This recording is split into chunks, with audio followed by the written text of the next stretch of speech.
Hey, it's Phil from Houte Bootcamps, and in this video I'm going to explain the top reasons for procrastination and its limiting beliefs that hold you back.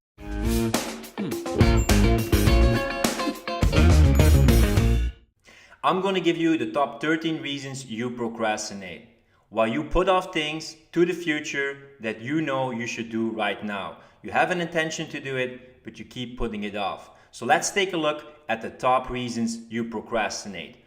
Number 1, I need more information preparation to get started. Now it's easy to get sidetracked by constantly researching and looking for new information, postponing to finally get started. Now it's not that you will be perfectly ready and then you will start. No, it's you will start and you will optimize and get better and better. So it's a trap to constantly be preparing. Of course, there's a time to prepare for something, but at a certain time you want to jump and execute. So be mindful when preparation becomes procrastination. There is this tendency to constantly compare yourself with your perfect version or other experts, but they just weren't experts in the beginning. They just started doing things, optimizing along the way, and that's how they became an expert. And that is how you also can become an expert. Number 2, I feel overwhelmed and I have too much to do.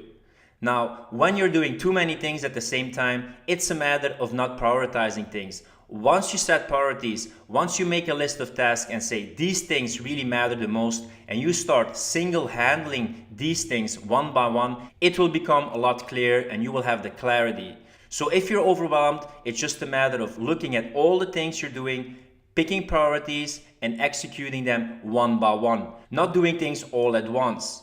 That's the difference between being busy or being productive. Number 3, thinking we have all the time in the world. Now, this is tied in with something which is called Parkinsons Law. When we have a lot of time or we can do something at any minute, we will postpone it until the last minute. So we constantly are making the mistake of thinking we have all the time in the world or we will do it later in the day. If you can do it now, because as time progresses, you have less and less energy and willpower and momentum. So it's a big mistake to constantly think, oh, I will do it later in the day, because at the end of the day, you will have postponed it, you will have no motivation and willpower anymore. We chronically underestimate how much time it takes to do a task. So if you want to do a task, do it immediately or set a certain time when you say, by that time, I will have it done, or at that time, I will get started and start executing. Number 4, thinking we will make different choices in the future.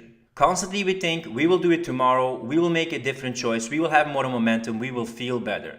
But if this happens one time, it's a reaction. But if this happens all the time, it's a pattern. And it's one of the top reasons you procrastinate, thinking that at that time you will do it. Because you think you will feel better, you will feel more motivated, you will have more energy. But you keep on postponing these things. Now, don't expect you to have a different behavior the next day or later in the day when you have been doing this all your life. Then it's a pattern and you want to break that chain by doing something different and get started. Number 5, fear of not finishing, saying at this rate, I will never finish. Now, in the beginning, when you're procrastinating, it takes some time to be productive. Of course, oftentimes when we don't know how to manage our time, maybe it will go a bit slower than we expect. But if we don't do it, that's a guarantee that it will stay the same. So give yourself some time and say, I'm just going to do this, whether I feel like it or not. I'm going to get started, and one day it will be better, another moment it will be less. But if you keep on starting and not procrastinating, it will finish. So instead of focusing on finishing, just focus on starting and executing daily. And once you make a habit of starting, finishing will take care of itself. Number 6, I should have started earlier. Maybe you should have started earlier, but appreciate the fact that you get started. So don't judge yourself and have all that self-blame, because it's only holding you back. Just be glad that finally you get started. Maybe it's later than you expected, but at least you made a decision. And that way you will get ahead, else you will just stay stuck. Number 7, there is only more work after this. This also has to do with not narrowing down your tasks or your projects in smaller steps. If you say to yourself, there's only more work after this, it's just a matter of picking the priorities and handling them one by one. Then as soon as you finished it, you can move on to the next one. So then you can start with the next one. Don't look at an entire project, look at the smaller steps and just handle them one by one. That way it's manageable, you have these successes and you feel you're proceeding. Instead of looking at the big project and only celebrating once you finished it. No, just see it as a set of dominoes, tackling them one by one, and you will knock off that big project, that big domino in the end. Number 8, it's not working. Now, a lot of times to get out of procrastination, it takes time, but we're impatient for results.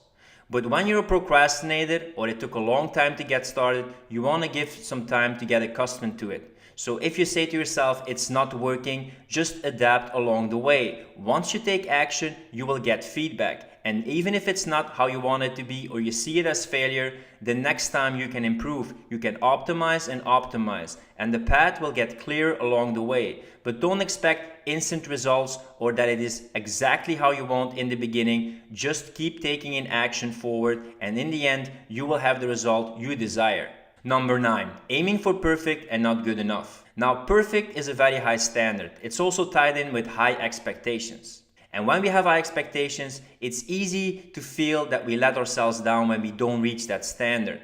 So when you just have the good enough standard, just optimize things. Don't try to perfect things. It is a kind of high standard that you have, but you strive to achieve it. So don't tell yourself that it has to be perfect. Just say that this is my standard and I'm gonna go for good enough and optimize along the way. Because perfectionism is very hard to overcome. I'm also still a recovering perfectionist. But once I started taking steps daily, taking actions, I'm getting closer and closer to that perfect end result. But I'm almost never going to reach it. And if I wanted to have that perfect end result, it would also prevent me from starting. So good enough is good enough. You will make it better by just not procrastinating, taking actions, and getting better each day. Number 10, if I change, I'm inauthentic.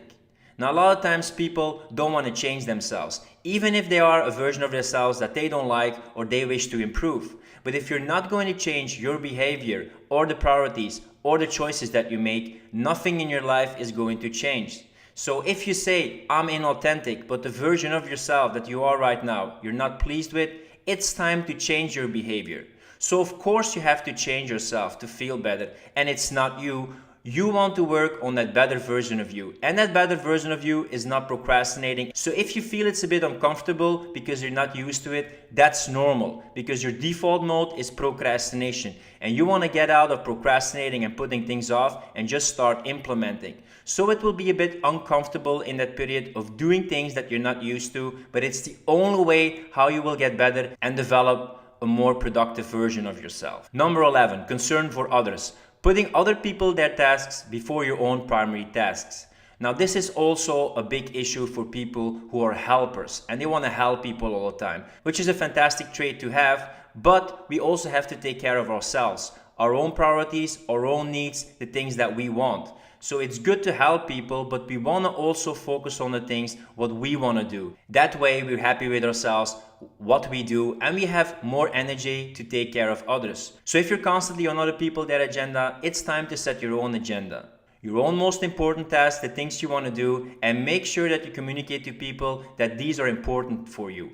Guard them, set boundaries. That way you won't be resentful when you have to put off things for other people. You will also build yourself up. So set some priorities and don't constantly put your own most important tasks and needs off for other people, because that way you will feel fulfilled at the end of the day. You will have enough energy and have enough self-love to also have love for other people and help other people. Number 12, we are constantly bringing things to mind we are not doing. Now this is also a matter of setting priorities, being satisfied with the thing we are doing. Maybe you didn't do what you wanted to do yesterday, or maybe there's some other things you also should do. But when you set some priorities and have some most important tasks, these are the things you should do. There's a million things you could do. Maybe you have a very big to-do list, but once you focus on one task, that is your priority, that is your focus. Only focus on this thing. Once that is finished, you can move on to the next thing.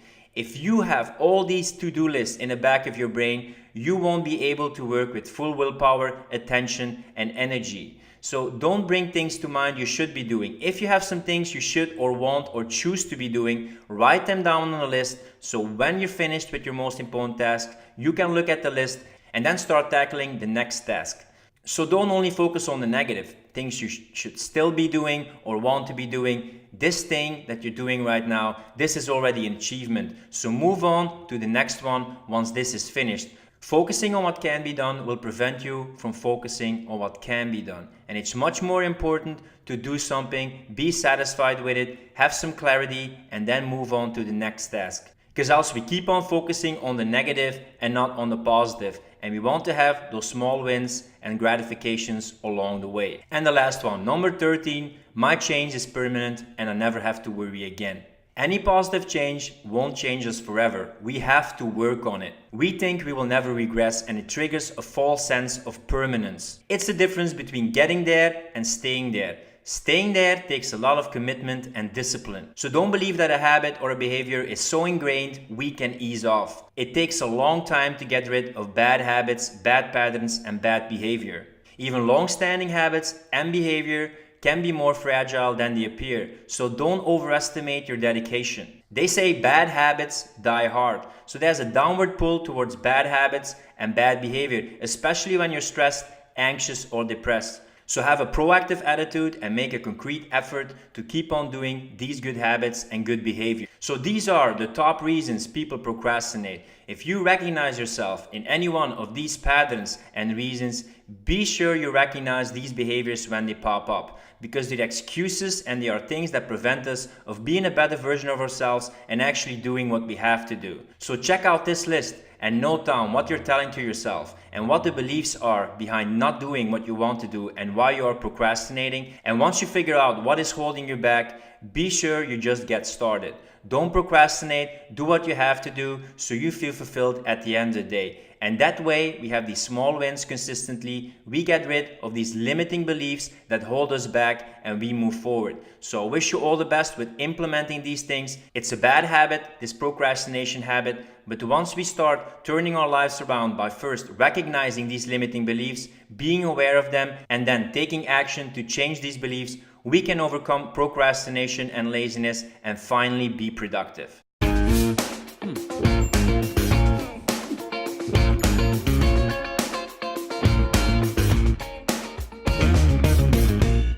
Hey, it's Filip from Habit Bootcamps, and if you like my channel, don't forget to subscribe and check out some more videos about how to overcome laziness, procrastination, and do more in less time.